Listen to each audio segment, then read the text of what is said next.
የኛ አባቶች ዘግይተዋል፣ እነሱ ደግሞ እንዲህ እየሆኑ ነው። የሆነ ሆኖ ግን እናወራበታለን። እፎይን ለያዘ አሊያም ደግሞ ሌላውን የእስልምናን ተግባር ለፈጸመ 300 ሺህ ብር አውጥተዋል። እሱን ለጠቆማቸው ሰው የሚሰጥ ነው። ከሱን ጀምርና ሌሎችን እያየን እንሄዳለን። ሼር አድርጉት። ይህንን ግለሰብ የምታዩ ወይንም ያያችሁ ሰዎች በነገራችን ላይ ይህንን ግለሰብ የተቆማሰው ኮፒሊንክ አድርጉት። በጣም እያዘው ስለሆነ ኮፒሊንክ የ300 ሺህ ብር የገንዘብ ሽልማት አለው።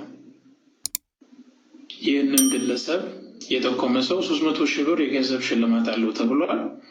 ስለዚህ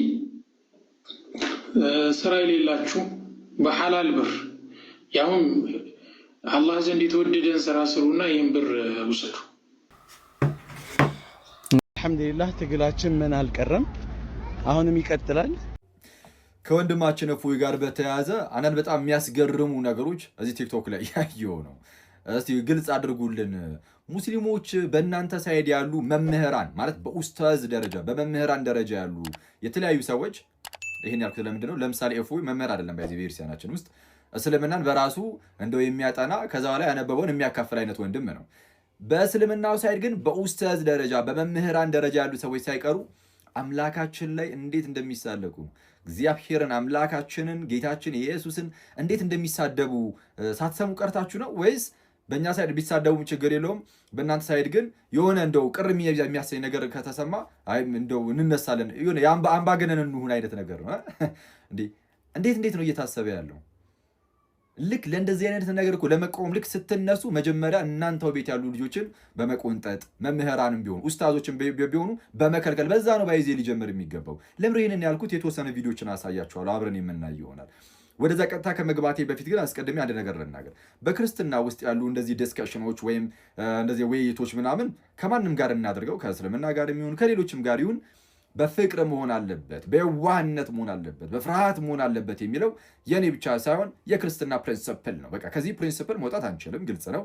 ይሄ ፕሪንሲፕላችን ነው። ስሜታዊ የሆነን ብንወጣ ራሱ ቃሉ ይጎትተናል። ማለት ቅዱስ ጴጥሮስ በመጀመሪያ መልእክቱ ምዕራፍ 3 ቁጥር 15 ላይ የተናገረው ነገር አለ።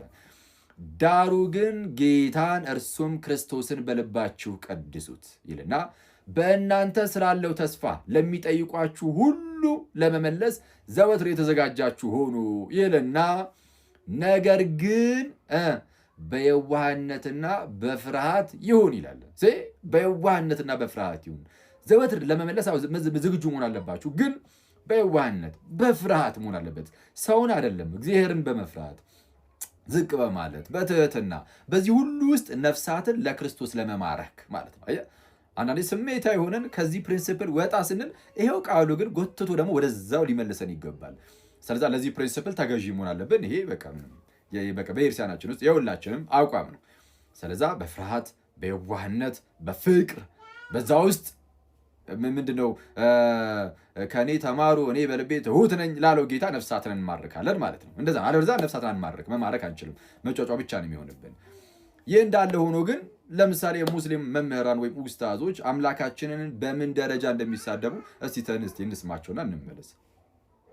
ኦሆላና ኦሆሊባ ሸርሙጦች ናቸው። እግዚአብሔር አግብቷቸዋል፣ ልጆች ወልዶባቸዋል። መልሱን አምጣ። ዝሙት ነው አይደለም? ይሄ አስወጣው። ይሄንን ባለጌ ዝሙት ነው አይደለም? አንተ ባለጌ ደደብ፣ የመጨረሻ ውሻና አንተ እኮ እኔ ልክ ነግሬሃለሁ ቴሌግራም ላይ ተመልከት። እዚህ ጋር እግዚአብሔር ዲስቨርጅ አድርጓት ይችን ህፃን ልጅ ደም በደም አድርጓት። እግዚአብሔር ዲስቨርጅ አድርጓት ይችን ህፃን ልጅ ደም በደም አድርጓት ምን እንደሰራ ይሄንን በወንጀል በእርግጥ ይሄንን የሚወነጅል የሆነ የፍትሐ ብሔር ህግ አለመኖሩ ነው እንጂ ይሄ ወንጀል ነው፣ ያስከስሳል። እግዚአብሔር ዝሙተኛ ነው፣ ዝሙት አሰርተዋል። እግዚአብሔር ዝሙተኛ ነው፣ ዝሙት አሰርተዋል። የእግዚአብሔርን ብልትና ጡት የሆነ ጋር መተውሰድ በሉት ያሳፍራል። እግዚአብሔር ብልት ይለካል፣ በጣም ያሳፍራል። እግዚአብሔር ያሳፍራል በእውነቱ። ባለጌ ነው በጣም። አምላክ ጌ ነበረ፣ ወንድ ለወንድ የሚሳሳም አየሁ። ይሄን አምላክ ይታያል አየህ፣ ይሄን ሽማግሌ አየህ፣ ይሄን ሽማግሌ ከዚህ ሰው ግን በክርስትና ዓለም እግዚአብሔር ስለጠጣና ስለሰከረ ብቻ ጀግና ይባላል። ይሄ በጣም የሚያስቅ ነገር ነው። የሰከረ ሰው ሰካራም ነው፣ ኦኬ ጀግና ሊባል አይችልም። ኦኬ እንግዲህ እንደሰማችሁት ነው ሙስሊም ኡስታዞች መምህራን ሳይቀር በምን ደረጃ እግዚአብሔር ላይ እንደሚናገሩ እንግዲህ ተመልክታችኋል። ያውም የተናገሩት ሁሉ እነሱ ባሉት መንገድ መጽሐፍቶቻችን ላይ የሉም። እነሱ ባሉት መንገድ የሆነች ቃል ይሰባሉ፣ ለራሳቸው ታሪክን ይፈጥራሉ። የሆነች ቃል ይሰባሉ፣ ለራሳቸው ታሪክን ይፈጥራሉ። እነሱ ባሉት መንገድ ያልተቀመጠን ነገር ነው እንደዚህ የሚሉት። ቀርበ መልስ ከተባልኩ እኔ ለምሳሌ ልመልስ እችላለሁ። እዚህ ጉዳይ ላይ ቀርበ መልስ ከተባልኩኝ እኔ ቀርቤ ልመልስ እችላለሁ። ልክ እንደዚህ ሁሉ ወንድማችን ወይም እዛ በእስልምና ውስጥ የሌለ ነገር እንኳን የተናገረው ይሄ ትልቅ ስህተት ስለሆነ ቀርቦ እንዲመልስ ጠይቁት፣ መጠየቅ አለበት። እሱም አይ እኔ ከዚህ ላይ አግኝቻለሁ ከዚህ ላይ አግኝቻለሁ ብሎ ማስረጃ ማቅረብ አለበት። እንግዲህ ብዙ ጊዜ እንደሚናገረውም ከሆነ አቃይ ማስረጃ አቀርባለሁ ይላል እሱ። ስለዚህ ይጠይቅ። ባይሆን ግን በሌለ ነገር በዚህ ደረጃ ግን ሙስሊም መምህራን ኡስታዞች እንዲህ ሲናገሩ ስለነበረ ይህንንም እያያችሁ ይህንን ስታጸዱ ነው ከዛ በኋላ ሌላውንም ለመጠየቅ ሞራሉንም ሊታገኙ የሚገባው ነው። ቆየን እፎይ ለህግ ይቅርብ የምትሉ ሰዎች ቅድሚያ እነዚህን የእናንተው ልጆች ለህግ አቅርቡና ከዛ በኋላ እፎይን የምርም ወንጀል ሰርቶ ከሆነ ለህግ ማቅረቡን እኛም እንተባበራቸዋለን። እስኪ አርምጣቸው እነዚህ ልጆች። እንግዲህ የኢየሱስ ክርስቶስን እብደትና ውሸት የጳውሎስን ቅዠት ለማስቀጠል እየተሯሯጡ ይገኛሉ ማለት ነው። ስለዚህ ኢየሱስ ክርስቶስ እዚህ ጋር በሁለቱም ዋጅቷል ማለት ነው። ውሸት ደግሞ ዲያብሎስ የሚያደርግ ከሆነ ኢየሱስ ክርስቶስ ዲያብሎስ ነበር። በመቀጠል ደግሞ ኢየሱስ ክርስቶስ እጁን ሳይታጠብ የሚበላ በሽተኛ የአእምሮ ችግር አክል የነበረበት ሰው ነው ማለት ነው። ስለዚህ ይሄ በዚህ ሰውዬ መመራትን በፍጹም የሚቻል ሰው አይደለም። ስለዚህ ነው ሰዎች ክርስቲያኖች አሁንም የኢየሱስ ክርስቶስን እብደት ለማስቀጠል እየተሯሯጡ የሚገኙት ማለት ነው። ወሰላሙ አለይኩም ክርስቲያኖች። እንግዲህ የኢየሱስ ክርስቶስን እብደትና ውሸት የጳውሎስን ቅዠት ኦሆላና ኦሆሊባ ሸርሙጦች ናቸው። እግዚአብሔር አግብቷቸዋል፣ ልጆች ወልዶባቸዋል። መልሱን አምጣ።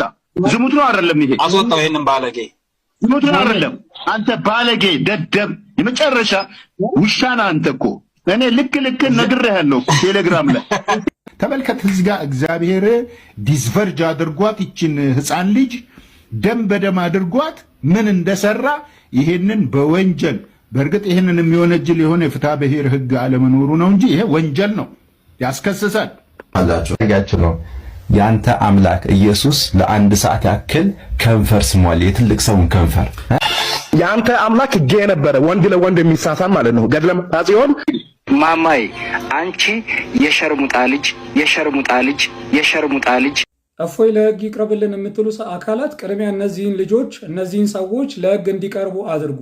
እጅግ በጣም ለበርካታ ዘመናት በእስልምና ያሉ በጣም ብዙ ሰዎች ክርስትናን እጅግ በጣም ሲነቅፉ፣ ሲያንቋሹ፣ ሲሳደቡ ኖረዋል። በዚህም ዘመን ልክ እንደዚህ እየተሳደቡ ነገር ግን እነርሱ መጽሐፍቶቻቸውና ትምህርታቸው ሲነካ አትንኩብን፣ ለህግ ይቅረብልን ካልተገደለ የሚባለው ነገር ፍጹም ሊቀር ይገባል። ይሄ እጅግ በጣም የቀረ በዚህ በ21ኛው ክፍለ ዘመን ድረስ እንዴት እንደመጣ ራሱ አላውቅም። የእኛ እምነት አይነካ፣ እኛ ግን ስለ እናንተ ሃይማኖት እንደፈለግን እናውራ ማለት ምን ማለት እንደሆነም አይገባኝም። ያንተ እምነት የሚከበረው የኔን እምነት ስታከብር ነው። የኔን እምነት እየሰደብክ የኔን ጌታ የማመልከውን አምላክ እየሰደብክ አንተ ግን እምነት ሲነካ፣ አንተ ግን ስለ እምነት ሲወራ ካልተገደለልኝ የምትል ከሆነ ይህ ፍጹም ጤነኝነት አይደለም።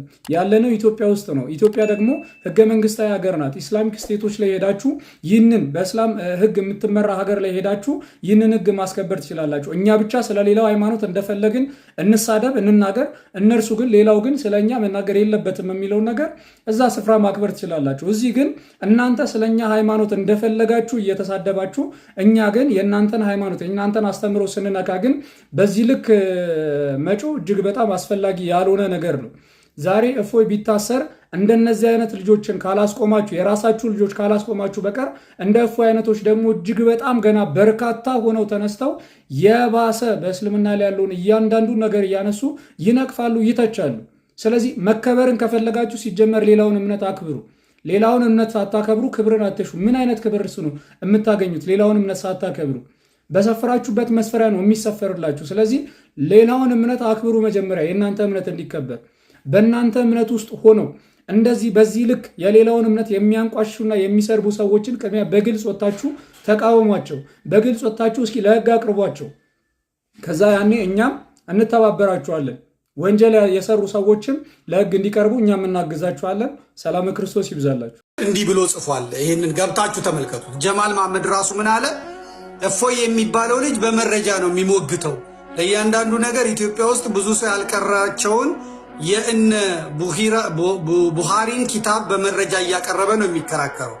ለኡስታዞቹ በተደጋጋሚ ጥሪ ቢያቀርብም ብዙ ሙስሊም ወጣቶች ኡስታዞች ለውይይት ቀርበው ለልጁ ጥያቄዎች መልስ እንዲሰጡላቸው በተደጋጋሚ ቢጠይቁም ደፍሮ ከልጁ ጋር የተወያየ ታዋቂ ኡስታዝ አላየንም። እነዛ እባካችሁ ቀርባችሁ ተወያዩና ለልጁ በቂ መልስ ስጡልን እየተባሉ ሲለመኑ ዝም ጭጭ ያሉ ኡስታዞች ዛሬ ላይ የጫጫታው መሪዎች ሆነዋል። ኢጎህን አውልቀ ጣልና ተወያይ። ኡማው ከናንተ የሚፈልገው ለሚነሱት ጥያቄዎች አጥጋቢ መልስ እንድትሰጡት ነው እንጂ እንሰራው እንግደለውማ ይቻላል ነው ወንድማችን ጀማል መሐመድ በግልጽ የጠየቀው ማለት ነው። በግልጽ የጠየቀው እፎይ የሚባለው ልጅ ካለ እንጥራውና ጀማል መሐመድ ዛሬ ትናንትና ወዲያ የተወሰነ ሙከራ ተደረገብን። እሱን በቀላሉ ማለፍ ቻልነው። ዛሬ ደግሞ ወጣቶች ተሰባስበው መጡ ቤታችን ማለት ነው። ስለዚህ ነገሮች አላማሩንም። ቤት ወደ ማንኳኳት ገቡ። ስናይ ልጆች ናቸው። የተላከው ሕፃን ልጅ ነው። ስለዚህ በመሰረቱ ደስ ማይሉ ነገሮች ነበሩ። ስለዚህ የነበርንበትን ከተማ መልቀቅ ስለነበረብን ተሰባስበው አየናቸው። ኦኬ፣ የሆነ ሜዳ ነበረ፣ እዛ ላይ ተሰባስበዋል። ዙሪያውን ከበውናል። ኦኬ፣ አታክ ሊያደርጉን ነው የመጡት። ስለዚህ የህይወት ጉዳይ ነው። ራሳችንን መታደግ ነበረብንና ራሳችንም እናወጣበትን ነገሮች ወደ ማመቻቸት ገባን ማለት ነው። ልክ ከቤት እንደወጣን ድንጋይ ናዳ ወደዛ ለመግባት ሞከሩ። በእርግጥ በቂ ኃይል ነበረን፣ እኛም በቂ ኃይል አዘጋጅተን ነበረ። ሁኔታውን እንደሚከታተሉ ነበሩን። ግን ብቻ እንዴት እንደሆነ ባናቀውም ነገሮቹ በቀላሉ እምነት ይነካል። ከሰደብክ እምነት ይሰደብብሃል። የሰውን አምላክ ካንቋሸሽክ አምላክ ይንቋሸሽብሃል። ስለዚህ እምነት እንዳይነካ የሰው እምነት አትነካ፣ አምላክ እንዳይሰደብ የሰው አምላክ አትሰድብ። በእስልምናው ዘርፍ ላይ ግን ይህን አለ። በጣም ለረጅም ጊዜ ከብዙ ዓመታትም በፊት ክርስትናን የሚሰዱ ክርስትናን የሚያንቋሽሹ በመጽሐፍም በቃልም በድምፅም በጽሁፍ በየትኛው ነገር ይህን የሚያደርጉ ትላልቅ ኡስታዞች ነበሩ። ማንም ሀይ አላላቸው፣ ማንም ተው አላላቸው። ዛሬ እፎይ የራሳቸውን መጽሐፍ በአማርኛ ተርጉሞ ሲነግራቸው ብዙዎቹ ተንጫጩ። ይገደል፣ ይሰደድ ወይም የሆነ ነገር ይሁን ይታሰር የሚሉ ድምፆችን ማሰማት ጀምሩ። አንዳንድ ቁስሎች አሉ ካልተጎረጎሩ ህመሙ አይሰማቸውና እኔ እፎይ ምንም አድርጓል ብዬ አላ ያደረገው ነገር አንድ ነው። እሱ በአማርኛ ተርጉሞ መናገሩ ነው። ስህተት ነው ከተባለ ኑ ሞግቱኝ፣ ኑ ማስረጃ ጠይቁኝ ብሏል። ቀርቦ ማስረጃ መጠየቅ መሞገት ነው። ካልሆነ ግን እናንተን ቤት ያሉትን በማስረጃ የምናሳያችሁን ተሳዳቢዎች ኃይል ልትሉ በተገባ ነበር። ካላላችሁ እዚህ መጣችሁ አሁን ተነካብን ልትሉ አትችሉም። ስለዚህም መፍትሄው አንድ ነው። አንደኛ የተጠየቀውን ጥያቄ መመለስ፣ የተነሱ ሀሳቦች ላይ ምላሽ መስጠት፣ እምነታችሁን ወክላችሁ። ሁለተኛ ስድብ የመሰላችሁ ነገሮች ስድብ አለመሆኑን አሳዩ፣ ውሸት መሆኑን አሳዩ። ከዛን እኛ እፎይን እንውቀሰው። የመጨረሻው መፍትሄ ደግሞ በቤታችሁ ያሉትን ተሳዳቢዎች ትላልቅ ኡስታዞች የሚባሉ እነሱ ሃይበርባቸው። በዚህ መልኩ አይቆምም። የሚቆመው በህግ በስነ ስርዓት ነው። ውሾቻችሁን ስታስሩ ነው።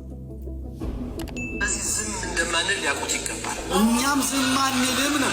አንተ ዝም ሳትል ዝም እንድላል። አንድ ነገር መታወቅ አለበት። ዝም ያለ ሁላ ምን ያለ ሁላ በቃ ምንም እንትን የለውም ማለት አይደለም።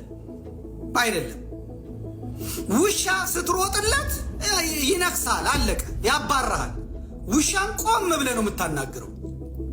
ቆም ብለህ ታናግረዋለህ። ዱላህን ይዘህ ምንህን ይዘህ ቆም ብለህ ታናግረዋለህ። እንድንሮጥላችሁ ነው የምትፈልጉት። አህመድ እንትና ያለውን ስለሰማው ነው። ማን ነው አሁን ብቅ ብሏል። ይሄ የእስልምናው ቃለ ጉባኤ ሙጂብ አሚኖ ቁጭ ብሏል። ፖሊሶቹን እናዛለን። አህመድ ሸሊል ምናምን የሚባለው እኮ 50 ሺህ ብር አዋጣለሁ 100 ሺህ ብር ብለዋል። እሱን ለያዘ እሱን ለነካ እፎይን እንትን ላለ ብለዋል። ይሄ ቀላል ነገር አይደለም።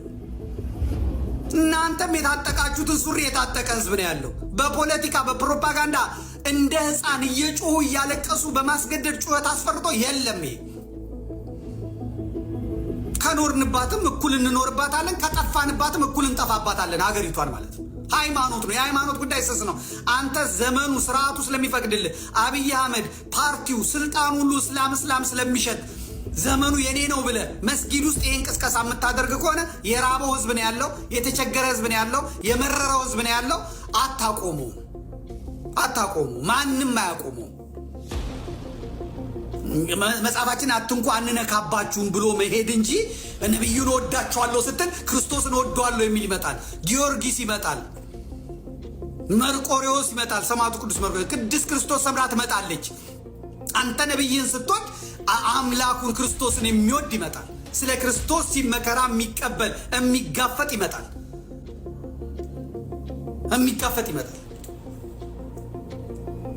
ክርስቲያኖች እንደምን አላችሁ? እኔ ሰላም ነው፣ እግዚአብሔር ይመስገን። እንግዲህ ከሰሞኑ ወንድሞቻችን እፎይ ላይና ጳላዲዮስ ላይ የተቃጣ ከሙስሊሞች ማለት ነው የተቃጣ የተሞከረ ጥቃት ነበረ። እግዚአብሔር ይመስገን ወንድሞቻችን ደህና ናቸው። ነገር ግን ክርስቲያኖች ቪዲዮ አሁንም ልንሰራ ይገባል፣ መልእክት ልናስተላለፍ ይገባል። እንግዲህ ሙስሊም እህት ወንድሞቻችን እንግዲህ በትምህርት ሲሸነፉ፣ በሀሳብ ሲሸነፉ መጨረሻ ላይ የመዘዙት ነገር ሰይፍ እንደሆነ እየተመለከትን ነው። በአደባባይ እነፎይ ይገደሉ እንደዚህ የሚል መልእክቶችን መናገር ከጀመሩ ቆይተዋል። ነገር ግን ይሄ አግባብ አይደለም። እውነት ነው፣ ሁሉንም ሙስሊሞች ላይወክል ይችላል፣ እሱ እናውቃለን። ነገር ግን በጣም ከፍተኛ የሆነ ሙከራ ነው እየተደረገባቸው ያለው። በተለይ ይህን ሰሞን እና እህት ወንድሞቼ ክርስቲያኖች፣ በተለይ ታላላቅ ፎሎወር ያላችሁ ክርስቲያኖች ቪዲዮ ልትሰሩ እኛም እፎይ ነን እኛም ጳላዲዮስ ነን እያላችሁ በደንብ መልእክት እንድታስተላልፉ እናሳስባለን። ሁላችንም ክርስቲያኖች ቪዲዮ እንስራ። ወንድሞቻችንን እኛ እያለን ማስበላት የለብንም። ይድረስ ክርስቲያኖችን ካልገደል ጀነት አንገባም። የኛ የጀነት መግቢያ የክርስቲያኖች ደም ነው። ሾተላችንና ቆንጨራችን በደም በክርስቲያኖች ደም ካልተነከረ እምነታችን አይጸናም ብላችሁ ወንድማችንን እፎይንና ጳላዲዮስን ለመግደል ሌት ተቀን ለምትደክሙ በሙሉ ከዚህ በኋላ እፎይም ሆነ ጳላዲዮስ ግለሰብ መሆናቸው አቁሟል። እነዚህ ወንድሞቻችን ኦርቶዶክሳውያንን ብቻ አይደለም መላውን በክርስትና ስም የሚጠሩትን ሁሉ የሚወክሉ ሆነዋል። ስለዚህ ኢትዮጵያ የጋራ ሀገራችን ናት። ማንኛውም ሰው የወደደውን እምነት የመከተል መብት አለው። ተወልደን ባደግንበት መንደራችን ላይ ተሳዳጅ የራሳችን ቤት ድረስ መጥታችሁ አንኳኩታችሁ እናንተን ካላጠፋን መኖር አንችልም የምትሉ የደም ሰዎች ጥንቃቄ አድርጉ። እኛ ሰው መግደል ነው እንጂ የማይፈቀድልን ለክርስትናችን መሞት ተፈቅዶልናል። ከዚህ በኋላ እፎይን ጫፉን የምትነኩ ከሆነ ከመላው ክርስቲያን ጋር ነው የምትላተሙት። እንዲህ ያለ ጋጠወጥና ህገወጥ አሰራር በምድሪቱ እንዲኖር አንፈቅድም፣ ቆመን እየሄድን። ስለዚህ አንደኛ ይህንን መልእክት የምትመለከቱ በሙሉ የመንግስት ባለስልጣናት እንዲህ ያሉ ሀገር የሚያሸብሩ ሃይማኖትን ከሃይማኖት ለማጣላት ሌት ተቀን የሚሰሩ አክራሪ እስልምናን የማይወክሩ በእስልምና ስም የመጡ ነውረኞችን መንግስት ስራ ሊያስይዝ ይገባል። በፖለቲካ ላይ ልዩነት ሊኖረን ይችላል። ይሄ ግን የፖለቲካ ጉዳይ አይደለም፣ የሀገር ጉዳይ ነው። ሁለተኛ በጣም ጤናማ የሆናችሁ ሙስሊም ወንድሞቻችን የእስልምና እምነት አባቶች አላችሁ። እንዲህ ያሉ አሸባሪዎችና እምነታችሁን ወክለው እምነታችሁን የሚያጥላሉ ነውረኞችን ስርዓት ልታስይዟቸው ይገባል። ይሄ ትክክል አይደለም። ኢትዮጵያ ነው አገሩ። በሸሪያ ህግ ሳይሆን የራሷ ህገ መንግስት ያላት ማንኛውም ቤተ እምነት በእኩል የሚተዳደርበት ሀገር ናት ኢትዮጵያ። ስለዚህ በራሳችን ቤት በራችን ሊንኳኳ በራሳችን ምድር ላይ ስደተኛ ልንሆን አይገባም። ይሄ ቀይ መስመር ነው።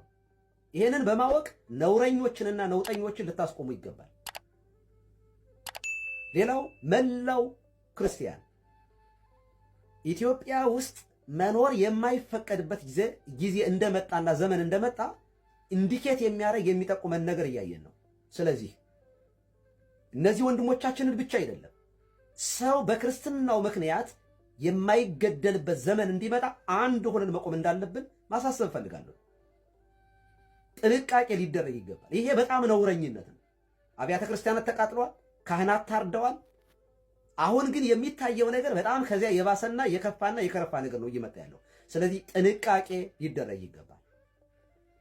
በጋራ እንኑር። ሰው የወደደውን የማመን መብት አለው። እምነትን በሰላማዊ መንገድ አስተምሮ ማሳመን ይቻላል፣ መብት ነው። ነገር ግን በቆንጨራና በጦር የንጹሃን ደም እያፈሰሱ እንጸድቃለን የሚሉ ነውረኞችና ነውጠኞች ቴሮሪስቶች ካሉ መንግስት ስርዓት ሊያስይዝ ይገባል። ይሄ መልእክት ለእያንዳንዳችን ለእፎይ አይደለም። እኔም እፎይ ነኝ የሚለው አይገልጸውም። እኔ ነኝ የራሴ ላይ ነው ይሄ መጣው። ስለዚህ ሁላችንም ልጆቻችን ልንጠብቅ ይገባል የሚሉ መልእክት ማስተላለፍ ፈልጋለሁ። እግዚአብሔር ሀገራችንና ህዝባችንን ይጠብቅልን። ወንድሞቻችን እፎይንና ጳላዲዮስን እግዚአብሔር ይጠብቅ። ድምፅ እንድንሆናቸው ለሁላችሁም ማስተላለፍ ፈልጋለሁ። ይሄንን መልእክት እግዚአብሔር ይስጥልኝ። እፎይ ስህተት ምንድን ነው? በመጀመሪያ የኔ ተወዳጆች ሁላችሁም ይህንን ቪዲዮ ሼር፣ ሪፖስት፣ ኮፒ ሊንክ አድርጉት። እናም ደግሞ አንድ ጥያቄ ለሙስሊም ወገኖቻችን እንጠይቃለን። እሺ የእፎይ ስህተት ምንድን ነው? በአረብኛ ከተጻፉ ጽሁፎቻችሁ ውስጥ እያወጣ በአማርኛ ተናገረ። ቁርአኖቻችሁን፣ ሀዲሶቻችሁን እና ደግሞ ሙፈስሮቻችሁ የፈሰሩትን ነገር እያወጣ ተናገረ። ዘይ እውነቱን ገለጠ ማለት ነው። ስለዚህ እናንተ እርሱን ማሳደድ እስከ መግደል እስከ ማወጅ ድረስ ከምትመጡ ይልቅ የሚናገረው ነገር ምንድን ነው? የተናገረ ነገር ምንድን ነው? አለበለዚያ ደግሞ የተናገረው ነገር ስህተት ነው እንዲህ ተደርጎ አይፈታም ካላችሁ መታችሁ ለውይይት በጣም እልፍ አእላፍ ጊዜ እየጋበዘ ነበር። ስለዚህ መታችሁ መወያየት፣ ከዛ ለሙስሊም ወገኖቻችሁ አሁን በጣም በብዙ የሚቆጠሩ ሙስሊሞች ክርስቲያን የሆኑ ነው። ስለዚህ አሁን እዚህ ያሉት እናንተ ቤቶቻችሁ ውስጥ ባዶ እንዳይሆኑ እውነት ካላችሁ መታችሁ ምንም ማድረግ ነው ከእናንተ የሚጠበቀው እውነትን ተወያይቶ ማሳየት አለ። ተወያይታችሁ እሱ መሳሳቱን እንደምትሉት ጥላቻ ካለበት ጥላቻ ነው ብላችሁ ማሳየት ትችሉ ነበር።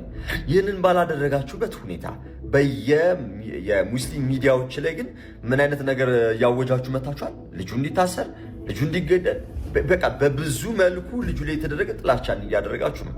ራሱ አንደበት ይህንን እንግዲህ ትንሽ ሰምተን እዛ ላይ ተሰባስበዋል፣ ዙሪያውን ከበውናል። ኦኬ አታክ ሊያደርጉን ነው የመጡት። ስለዚህ የህይወት ጉዳይ ነው። ራሳችንን መታደግ ነበረብንና ራሳችንም እናወጣበትን ነገሮች ወደ ማመቻቸት ገባን ማለት ነው። ልክ ከቤት እንደወጣን ድንጋይ ናዳ ወደዛ ለመግባት ተመለከታችሁት ነው። የድንጋይ ናዳ በማውረድ ኦኬ ቤቱ ድረስ ተደራጅቶ በመሄድ ይህ በራሱ በምን ያስቀጣል? በህግ ያስቀጣል። ማንኛውም ሰው ኦኬ ማንኛውም ሰው የሚኖርበት ቦታ ላይ ተደራጅቶ እንደዚህ ተሰብስቦ ሄዶ ኦኬ ሰውን ለመግደልም ሆነ ሰውን እንትን ለማለት መብቱ የለውም። መያዝም ካለበት መያዝ የሚችለው ፌዴራል ፖሊስ ነው ወይም የኢትዮጵያ እንግዲህ ወይም የህግ አካላት የተሰየሙ ሰዎች መያዝ ይችላሉ። እንዲህ ለማድረግ ደግሞ እነሱ ደግሞ ምን ያስፈልጋቸዋል? እርሱ ወንጀለኛ ሆኖ ደግሞ መገኘት ደግሞ አለበት።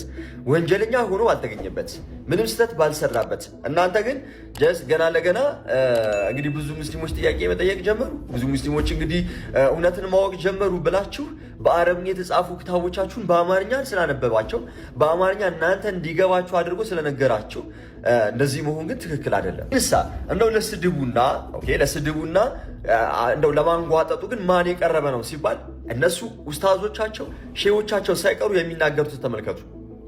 ኦሆላና ኦሆሊባ ሸርሙጦች ናቸው። እግዚአብሔር አግብቷቸዋል፣ ልጆች ወልዶባቸዋል። ፍቅር ዘመን ብለን ብዙ የተውን ነገር ግን በጉያችን የሚያቃጥልን የታሪክ እሳት የተሸከምን ኦርቶዶክሳውያን ባለማህተቦች ነን።